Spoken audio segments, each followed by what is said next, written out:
Hey there, builders. Anytime a hack makes headlines, everybody's asking the same question. Who's behind it? In this video, we're going to dive into the nuts and bolts of attack attribution.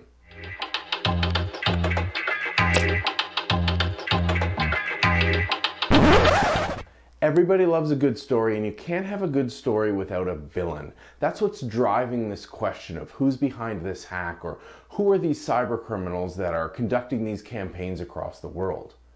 It's a completely understandable question, but it turns out to be a very difficult one to answer. So despite what you see on TV and in the movies, it's not as simple as grabbing one piece of evidence. You actually need a mountain of evidence to be very confident in the attribution that you make.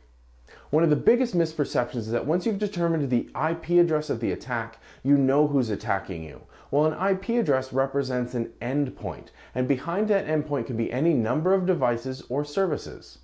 Think about watching this video at home right now. You're probably watching either on your phone or your tablet or your laptop, maybe your desktop or TV. All of these devices are connected through one shared IP address that sits on your home router. It's the same thing when you think of a larger scale corporation. You have hundreds or even thousands of employees sharing one address.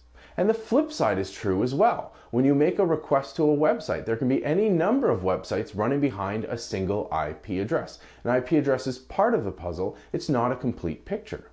The second misconception is that a specific strain of malware relates to a specific attacker. That's simply not true anymore. Cybercriminals have found a booming business in selling malware to other cybercriminals. And let's be honest, cybercriminals aren't necessarily the most up and up folks. They'll steal and borrow tools and techniques whenever they can to further their own agenda. So just because you see malware used in one attack and again used in another attack doesn't mean that's the same attacker behind both attacks.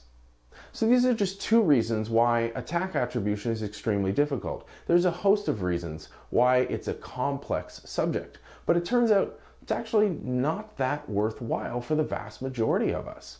If you're in law enforcement or working for a government, making a strong attribution is absolutely worth the investment in resources and in time.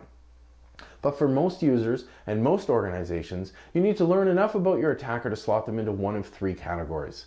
Is this a background noise attack, just a consequence of being connected online? Your automated security control should be taking care of this and letting you know after the fact. Is this a more determined attacker who's specifically targeting you, your demographic, or your company's vertical? In this case, you're going to see a more concerted effort to get through your defenses, but the attacker doesn't have unlimited resources. With a strong focus on security fundamentals, you're going to be okay.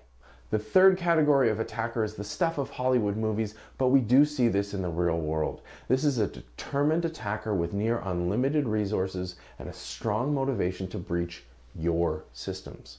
The bad news here is they're probably going to get in. Your goal in this scenario is to detect the attack as quickly as possible, contain it and reduce the damage done, and then recover as fast as you can. Resiliency is the name of the game. So while making a strong attribution puts a name to that villain and it's very, very satisfying, it's actually not that practical. It doesn't get you that much in return. You're far better off focusing on strong security fundamentals, and that includes a great education program for your users so that they can have the context and information they need to make smarter security decisions.